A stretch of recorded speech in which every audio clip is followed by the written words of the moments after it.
제가 살고 있는 집은요, 건축한 지 30년이 지난 아파트라서요, 그 지하 주차장이라는 게 없어요. 예전에 아파트를 지을 때는 어떻게 했었냐면 한 동씩만 올렸었죠. 그런데 요새 짓는 아파트들, 건물들 지을 때 보면 어떻게 합니까, 여러분? 큰 터를 하나 파고요, 지하를 또 깊숙이 파지요. 아주 넓게 팝니다. 그리고 그 지하 깊은 곳에 무엇부터 만드냐면 지하 주차장을 만들고, 그리고 그 위에 무엇을 만들죠? 건물들이 이제 하나씩 쌓아갑니다. 그런데 그 건물이 지하 주차장에서 한 동, 두 동이 아니라 네 동씩, 다섯 동씩, 혹은 열 동씩 이렇게 올립니다. 그래서 그 주차장에서 잘못 찾아 나가면 여기가 도대체 어디지? 내가 찾아가려고 했던 목적지는 어디지? 이렇게 생각이 들 정도로 굉장히 복잡한 건물들이 우리 주변에 많이 있습니다. 그런데 여러분, 그 모든 건물들을 보면요, 어느 동은 주거용으로 사용이 되고요, 어느 동은 상업용으로 사용이 됩니다. 건물의 목적에 따라서 용도가 다 다르지요. 하지만 그 건물의 이름은 그 한 단지의 이름으로 불립니다. 즉 하나의 터 위에 있는 같은 건물이라는 것입니다. 오늘 우리가 읽은 말씀 에베소서 2장에 보면 서로 연결되어 있다라는 문구가 나오는데요, 오늘 말씀에서는 분명 우리 모두가 누구의 터 위에요? 예수 그리스도라는 터 위에 한 건물처럼 연결되어 있다고 에베소서를 기록한 사도 바울은 우리에게 알려줍니다. 그렇습니다. 우리는 지금 다 각자 다른 모습, 다 다른 형편, 다 다른 상황을 살아가고 있습니다. 그렇지만 우리에게 동일한 것이 있지요. 무엇이 있습니까? 동일한 신앙, 그리고 믿음의 대상을 우리의 믿음의 대상으로 삼으며 살아가고 있습니다. 그런 모습을 가리켜 오늘 우리가 읽은 말씀에서는 그리스도 안에서 우리도 함께 세워져서 하나님의 성령이 거하실 처소가 됩니다 라는 표현을 쓰고 있습니다. 우리가 예수님의 이름으로 한 믿음 안에서 신앙생활을 하는데 예수님이 그 터를 닦아주신 가장 중요한 역할을 했다라는 이야기입니다. 그래서 오늘 우리가 읽지는 않았지만 우리가 읽은 말씀 앞부분에 보면 에베소서 2장 14절에 어떤 말씀이 나와 있냐면, 하나님께서 예수 그리스도를 보내셔서 하나님과 사람들 사이에 막힌 모든 담을 허셨다라고 하고 있습니다. 그래서 하나님과 죄인인 우리들, 인간들과의 관계 화평을 이루셨고요, 그리고 이방인과 유대인의 경계를 허셨으며, 그래서 그 경계를 허른 사람들을 통해서 한 사람을 세우셨고 그들을 십자가로 한 몸으로 만드셨다라고 합니다. 또 예수님으로 말미암아 이방인과 유대인 모두 한 성령 안에서 하나님께 나아갈 수 있는 역할을 하도록 하신 분이 예수님이시라고 에베소서 2장은 우리에게 알려줍니다. 오늘 우리가 읽은 20절에 기록된 모퉁이 돌이라는 단어는 건축할 때 가장 처음에 시작되는 그 부분을 이야기합니다. 사도 바울이 살던 당시 건물을 지을 때에는 우리나라처럼 건물을 사각형으로 짓기는 하는데, 사각형의 중앙에 정초를 놓고 시작하는 것이 아니라 대각선 모서리에 기초가 되는 돌을 놓고 거기서부터 대각선으로 건물을 지어 나갑니다. 그래서 벽과 벽이 만나는 건물마다 연결되어 있다는 표현을 합니다. 그 모퉁이 돌은 우리나라로 치면 처음에 놓는 주춧돌이라고 할 수 있습니다. 가장 기본이 되는, 기초가 되는 돌이라는 것이지요. 그렇습니다. 우리 믿음의 기초는 어디서부터 시작했습니까? 예수님으로부터 시작을 했습니다. 그런데 건물마다 다 용도가 다르듯이 우리는 다 다른 사명과 삶의 방식을 가지고 있습니다. 설교 서두에 이야기했듯이 어느 건물은 주거용으로 사용될 것이고 어느 건물은 상업용으로 활용이 될 것입니다.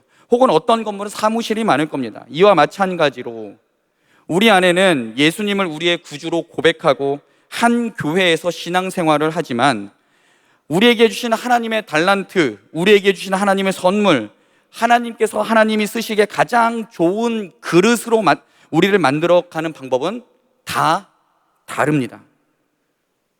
예를 들어 볼까요? 누구는 고려 청자처럼 많은 사람에게 경이로움을 선사할 것입니다. 자신이 가지고 있는 색과 모양으로 말입니다. 혹은 누구는 조선 백자처럼 단순함과 담백함으로 사람들에게 즐거움을 줄 것입니다. 또는 어떤 사람은 밥그릇이 되어서 다른 사람의 배고픔에 도움을 줄 수 있을 것이고, 어떤 사람은 바가지가 되어서 목마른 사람의 해갈에 큰 도움을 줄 수도 있을 것입니다. 아니면 장독대가 되어서 그 안에서 맛있는 장을 담그고 있을 수도 있습니다. 이렇듯 하나님의 손에서 우리는 하나님 나라에 들어갈 때까지 하나님 안에서 계속 빚어져 갈 것입니다. 하나님이 원하시는 곳까지, 그리고 하나님께서 이끄시는 곳까지요.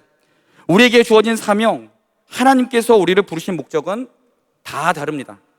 하지만 우리가 잊지 말아야 할 것이 있는데요, 오늘 우리가 읽은 말씀을 계속해서 이야기해도 되는 것처럼 우리는 예수 안에서 한 건물로 하나의 목적을 가지고 계속 만들어져 가고 있다는 것을 잊어서는 안 됩니다. 그 단어를 성경에서 뭐라고 말하냐면 서로 연합하다라는 단어를 사용하는데요, 이 단어는 퀼트 아시죠, 여러분? 퀼트하는 것을 연상하시면 됩니다. 천 조각을 가지고 이렇게 저렇게 바느질 한 땀 한 땀 하다 보면 그것이 연결되어서 어느새 이불도 되고 가방도 되고 굉장한 예술 작품이 되는 것을 우리는 잘 알고 있습니다.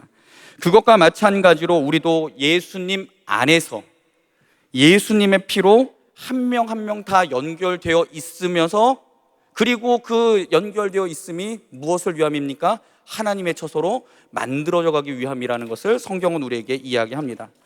오늘 또 우리가 읽은 히브리서 10장에 보면 이런 말씀이 기록되어 있는데요, 말씀 띄워주시죠. 같이 한번 읽어보겠습니다. 또 약속하신 이는 미쁘시니 우리가 믿는 도리의 소망을 움직이지 말며 굳게 잡고 서로 돌아보아 사랑과 선행을 격려하며 모이기를 피하는 어떤 사람들이 습관과 같이 하지 말고 오직 권하여 그날이 가까움을 볼수록 더욱 그리하자라고 히브리서는 이야기하고 있는데요, 이 구절을 설명하기 위해서 히브리서 내용을 잠시만 살펴보고 넘어가겠습니다. 히브리서는 누가 기록했을까요, 여러분? 아무도 모릅니다. 많은 사람들은 바울이 기록한 것이 아니겠냐고 하지만 바울이 써오던 문체와 내용이 하나도 안 나옵니다. 그렇다고 해서 성경의 다른 기자들이 기록하지도 않았습니다. 그래서 히브리서는 작자 미상입니다. 그리고 히브리서를 읽는 독자도 디아스포라 유대인이나 헬라인이 아니라 개종한 유대인들을 대상으로 그 편지를 썼습니다. 특별히 히브리서는 초대교회 성도들 가운데에서도 극심한 탄압을 받고 있던 사람들을 대상으로 기록한 말씀입니다. 예수님이 부활하시고 난 후에 당시 세상을 살아가면서 너무도 많은 핍박과 아픔을 겪으니 예수님을 믿겠다고 다짐하고 들어왔던 사람들이, 그 기독교 공동체에 들어왔던 사람들이 너무나도 힘드니까 나는 이제부터 예수 안 믿겠습니다 라고 하는 사람들이 생겨나기 시작했습니다. 그런데 이제 우리는 이 말씀을 들으면서 얼마나 핍박을 받았다고 예수를 부인해라고 생각할 수 있지만요, 당시 상황에서는 충분히 그럴 수 있는 것은 당시 예수를 믿는 핍박은 우리가 생각하는 상상을 초월하는 핍박입니다. 우리는 예수 믿는다고 해서 그냥 욕먹고 그 정도는 아니잖아요. 가끔 손가락질 당하고 가끔 놀림 당하고 비아냥 당하기는 해도 그렇게 죽을 정도는 아닌데요, 이 히브리서가 기록될 당시 예수를 믿는다고 하면 모든 사회생활 가운데 배척을 당했습니다. 그리고 조금 심해지면 족보에서 이름이 지워졌고요, 옥에 갇혔고요, 심지어는 믿는 사람들끼리 원형 경기장에서 칼을 들고 검투를 시켰습니다. 짐승하고 싸우기도 했고요, 수많은 핍박 가운데 사람들이 이제는 예수를 믿지 않겠다고 하는 그런 상황에 있는 사람들에게 그래도 여러분 끝까지 예수님 붙드셔야 합니다 라고 권면하는 말씀이 히브리서의 주된 내용입니다. 다시 히브리서 10장 23절부터 25절까지 내용을 보면요, 먼저 히브리서 기자는 흔들리지 말자라는 이야기를 합니다. 그럼 우리가 이 말씀 속에서 어떤 것을 파악해 볼 수 있냐 하면, 유대교에서 개종한 사람들의 믿음이 약해지도록 흔드는 세력들이 있다는 것을 우리는 읽을 수 있습니다. 여러 상황이 있겠지만 아까 말씀드렸던 비판, 비난, 탄압 등을 들 수 있겠죠. 또 우리가 고백하는 소망을 굳게 지키자는 이야기를 보면 우리가 고백하는 소망, 여러분 어떤 소망입니까? 바로 예수 그리스도에 대한 소망. 지금 이 세상에서는 어렵지만 하나님 나라를 소망하며 사는 삶을 살아가려고 하는데 그 소망을 흔드는, 방해하는 소망 세력이 있다는 것을 우리는 또한 알게 되고요. 그리고 마음을 써서 사랑과 선한 일을 하도록 격려하자라는 이 말씀을 보게 되면 선한 일을 격려하기보다는 비난하고 욕하는 사람들이 있다는 것을 우리는 또한 알게 됩니다. 그리고 많은 핍박을 받고 박해를 받으면서 예수를 믿으며 신앙생활을 같이 했던 사람들 가운데서 이제는 모이지 않겠다, 더 이상 나는 예수 믿는 모임에 가지 않겠다라고 하며 그 모임을 폐하는 사람들이 생겨났다는 것을 우리는 알 수 있지요. 그래서 히브리서 기자는 이 편지를 읽는 사람들에게 뭐라고 이야기합니까? 사랑과 선행을 격려하고 함께 모이기를 힘씁시다, 이렇게 이야기를 합니다. 오늘 우리가 읽은 말씀을 보게 되면 히브리서를 읽는 독자들과 당시 사람들의 상황을 우리가 아주 조금이나마 알 수 있습니다. 얼마나 예수 믿는 것이 힘들고 어려웠으면, 핍박과 박해가 강했으면 계속해서 흔들리고 소망을 포기하고 예수 믿겠다고 모이다가 모이지 않게 되고 사랑과 선행을 격려하기보다 서로 미워하고 싫어하게 되었다는 것을 우리는 히브리서 말씀을 통해 확인할 수 있습니다. 그렇습니다. 당시에는 예수를 믿는다고 하면 아까 말씀드렸던 그 모든 핍박보다 더 큰 핍박이 그들에게 주어졌습니다. 그래서 당시 사람들은 예수 믿는 것이 더 힘들었는지도 모릅니다. 비록 그러한 상황이지만 히브리서 기자는 언제까지 힘써 모여야 한다고 이야기를 합니까? 그날이 올 때까지라고 합니다. 그날이 가까워 올 때까지 우리는 모이기를 폐하지 말아야 한다라고 주장을 합니다. 그날은 여러분 어떠한 날이겠습니까? 요한계시록 21장에 보면 이런 말씀이 있는데요, 제가 읽어보겠습니다. 내가 들으니 보좌에서 큰 음성이 나서 이르되 보라, 하나님의 장막이 사람들과 함께 있음에 하나님이 그들과 함께 계시리니 그들은 하나님의 백성이 되고 하나님은 친히 그들과 함께 계셔서 모든 눈물을 그 눈에서 닦아주시니 다시는 사망이 없고 애통하는 것이나 곡하는 것이나 아픈 것이 다시 있지 아니하리니 처음 것들이 다 지나갔음이로라. 주님 다시 오시는 그날, 심판의 그날에 우리의 모든 눈물을 닦아주실 주님을 기대하며 우리는 우리의 믿음을 굳게 지키고 흔들리지 말고 소망을 붙잡으며 더 자주 만나고 모여서 서로 사랑하고 착한 일을 격려하자고 히브리서 기자는 현재 어려움을 겪고 있는 성도들에게 권면함을 우리는 말씀을 통해 확인할 수 있습니다. 오늘 우리가 읽은 히브리서의 말씀을 다시 한번 이렇게 해석할 수도 있습니다. 오늘 우리가 읽은 말씀을 보게 되면 처음 시작이 또라는 단어로 시작하는데 그 앞에는 어떤 말씀이 있었냐 하면요, 원래 구약에서는 매일 양과 소를 잡아서 그 피를 가지고 하나님께 나아갔습니다. 피 냄새가 중요한 것이 아니라 피는 생명으로 상징됩니다. 그래서 이 양과 소의 죽음으로 사람들의 죄를 깨끗하게 해주세요 라는 의미가 구약에서 드리던 제사의 내용입니다. 그런데 예수님께서는 구약에서 매일 드리던 제물처럼 소와 양이 필요한 것이 아니라 예수님 자신이 그리고 단번에 하나님께 드리는 제물이 되어서 예수님께서 십자가에 달리심으로 인해서 매일 제사 드릴 필요가 없이 예수님의 단 한 번의 죽으심으로 하나님과 우리 사이에 있던 모든 장벽을 허무셨다라고 히브리서 10장은 이야기를 하고 있습니다. 이 말이 오늘 우리가 읽은 에베소서 2장에 나오는 말과 동일한 뜻을 가지고 있습니다. 예수님께서 단번에 우리와 하나님 사이 막혀있던 그 모든 장벽을 다 허물었으므로 하나님과 막혀있던 휘장을 뚫어내셨기에 우리가 하나님께로 나아갈 수 있다라고 히브리서 기자는 설명하는데요, 그래서 우리가 하나님 앞에 나아갈 때 우리를 흔드는 것이 있어도 우리의 소망은 누구에게 있습니까? 예수 그리스도에게 있으니 절대 흔들리지 말자고 히브리서 기자는 히브리서를 읽는 독자들에게 이야기를 하고 있습니다. 그리고 우리가 하나님께로 나아가게 되었다라는 소망을 굳게 잡자고, 그 소망을 잃지 말자고, 그리고 그 소망을 잃지 않기 위해서 서로 사랑하고 착한 일을 권면하고 서로 칭찬하자고 히브리서 기자는 계속해서 이야기합니다. 또 다른 사람들은 핍박과 박해로 인해 하나님께 예배드리기 위해 모이지 않는다고 하는데 우리는 그런 사람들처럼 하지 말고 예수님께서 우리를 위해 하나님과의 관계를 회복시켜 놓으신 것처럼 우리도 사랑하며 모이자라고 이야기합니다. 언제까지 모이자라고 합니까? 예수님께서 다시 오실 그날이 멀지 않았으니 예수님 오시는 그날까지 서로 사랑하며 모이자라고 이야기합니다.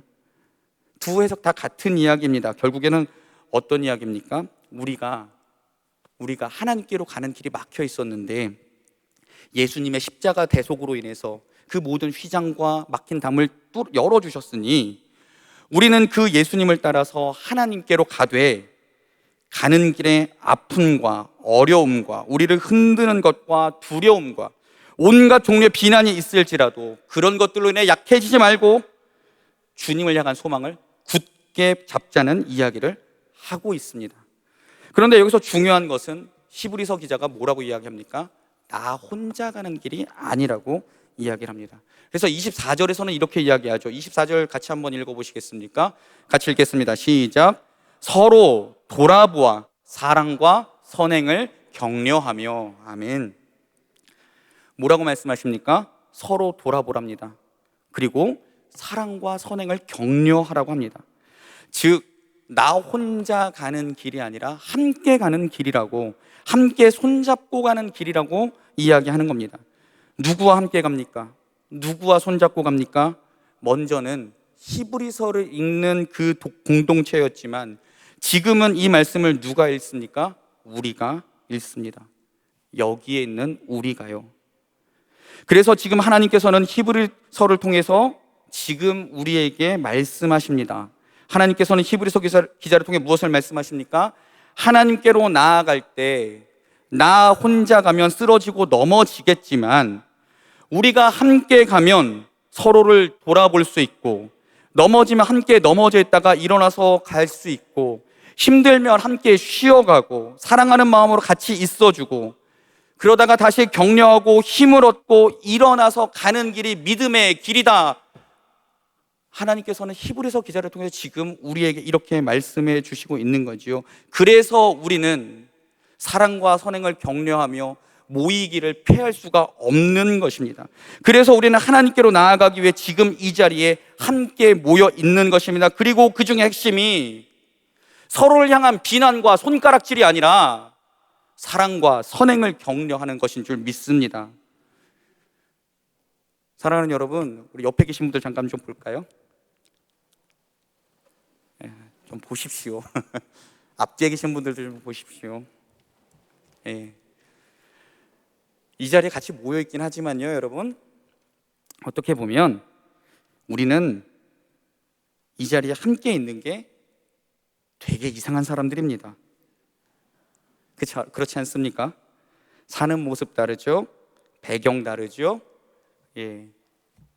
다 달라요. 하지만 이 자리에 함께 있는 우리가 하나님 나라를 향해 가는 동행자임을, 동역자임을 우리는 꼭 기억할 수 있어야 합니다. 누군가 자꾸 내 삶에 끼어 들어오는 것이 조금은 불편하고 싫지만, 괜히 알지도 못하는 사람이 와서 인사하고 아는 척하고 그런 거 싫지만, 그래도 주님이 그 사람들까지도 함께 가자라고 그 사람들을 위해서 죽으셨고 부활하셨고 다시 오시마 약속하셨다라면 우리는 우리의 동역자들을, 우리의 동행자들을 위해 옆에 앉아 있기도 하고 얼굴을 보면서 웃어줄 수 있는 것입니다. 성경에 기록된 대로 모이기를 피하는 사람, 어떤 사람들 같이 하지 않고 계속 함께 모이는 것입니다. 여러분, 그래서 우리가 사랑과 선행으로 서로 격려하며 이 신앙의 길을 다 마치고 그 경주를 마치고 하나님 앞에 섰을 때 하나님 앞에서 그때 같이 있었죠, 이렇게 하면 여러분 얼마나 좋겠습니까? 히브리서 10장 24절의 말씀 중에 돌아보아라는 단어가 있는데요, 이 단어는요 그냥 돌아보는 게 아니라 몰두하고요 전심을 돌리다라는 뜻을 가지고 있습니다. 막 그 사람에게 몰두해서 스토킹하라는 게 아니라 최소한 우리 교회, 우리 장석교회 공동체 내에서는 서로에게 몰두까지는 아니더라도 우리 마음의 곁을 조금씩 내어줄 수 있다면 좋지 않겠습니까? 서로에게 우리의 마음의 곁을 조금 내어주면서 사랑과 선행을 격려하며 하나님 나라를 향해 함께 걸어갈 수 있는 우리 장석교회 성도님들 되시는 것은 여러분은 어떨까요? 주님께서 십자가에 달리신 이유는 먼저는 하나님과 우리의 관계를 회복하시기 위함이지만 우리 각자 모든 성도들끼리도 관계를 회복하려 하게 하셨음을 잊지 않기를 소망합니다. 에베소서 본문과 함께 히브리서 말씀을 같이 인용을 했는데요. 결국은 에베소서 2장에 있는 본문을 이야기하기 위해 히브리서를 길게 인용을 했습니다.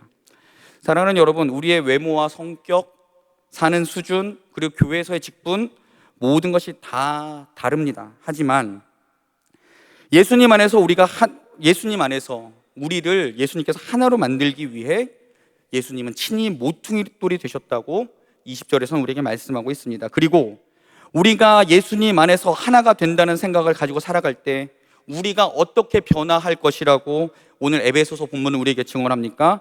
21절과 22절 말씀 같이 한번 읽어보겠습니다. 시작. 그의 안에서 건물마다 서로 연결하여 주 안에서 성전이 되어가고 너희도 성령 안에서 하나님이 거하실 처소가 되기 위하여 그리스도 예수 안에서 함께 지어져 가느니라. 아멘. 사도 바울이 뭐라고 증언합니까? 우리가 주님 안에서 연결되어서 계속해서 성전이 되어간다고 이야기를 합니다. 그리고 우리가 성령 안에서 하나님이 거하실 처소가 된답니다. 그리고 마지막으로 우리는 예수님 안에서 함께 하나님 나라를 만들어 갑니다. 누가 만들어 갑니까? 내가요? 아니요. 우리 모두가요. 나 혼자 성전이 되는 것이 아니라 우리가 예수 그리스도라는 모퉁이 돌에 연합하여 함께 하나님 나라를 이루어 간다고 하나님께서는 바울을 통해 우리에게 말씀하고 있습니다. 우리 한 명 신앙생활 한다면 우리가 약해지고 넘어지고 쓰러질 때가 참 많이 있습니다. 여기 계신 성도님들 뿐만 아니라 목회자라고 하는 저도 약해지고 넘어집니다. 신앙생활을 잘 하다가도 갑자기 어떤 유혹에 한번 넘어지고 나면 도저히 일어날 수 없을 정도로 약해지고 잘못하면 신앙생활을 포기하는 정도에까지 이를 때가 있습니다. 이럴 때를 우리는 영적 탈진이라고 이야기를 하지요.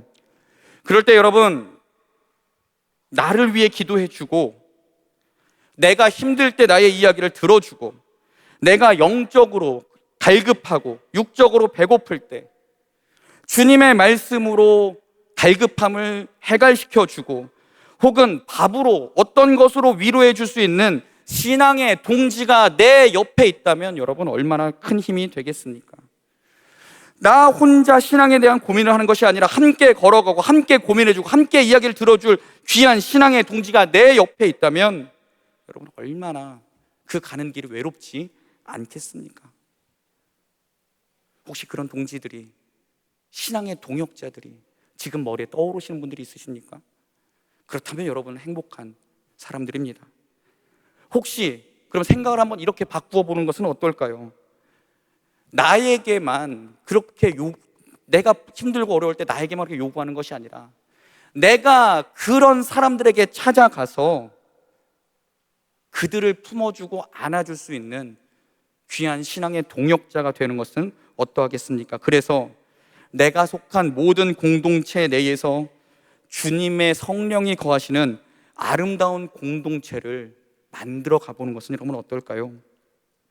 하나님께로 나아갈 때 나 혼자 가면 쓰러지고 넘어지겠지만 우리가 함께 가면 서로를 돌아볼 수 있고 넘어지면 함께 넘어져 있다가 일어나고 힘들면 함께 쉬어가고 사랑하는 마음으로 같이 있어주고 그러다가 다시 격려하고 힘을 얻어 일어나서 함께 가보는 것은 어떠하겠습니까? 내가 먼저 마음을 열어서 우리 안에 예수님이 이미 기초해 놓으신 건물 그 터 위에 벽돌을 하나 쌓아서 하나님의 성전을 계속 이루어 가보는 것은 어떠하시겠습니까?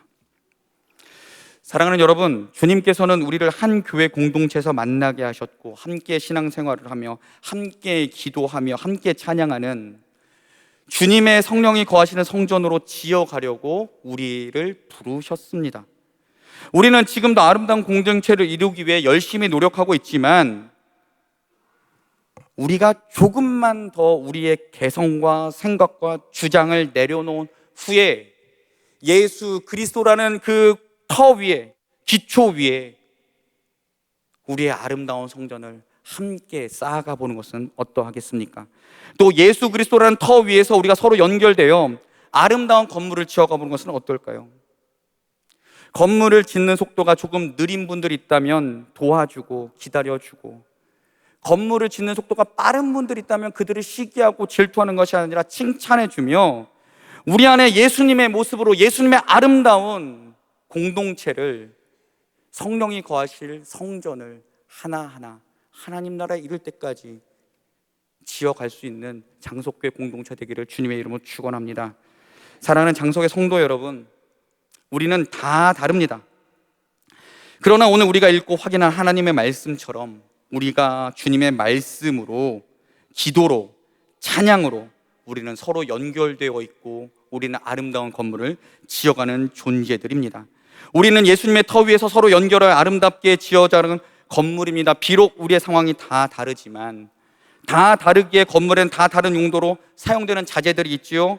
그런 것들이 아름답게 연합할 때, 그런 것들이 제자리에 놓여질 때, 그런 것들이 하나하나 있어야 될 곳에 있을 때 건물은 건물로서 든든하게 서갈 수 있습니다.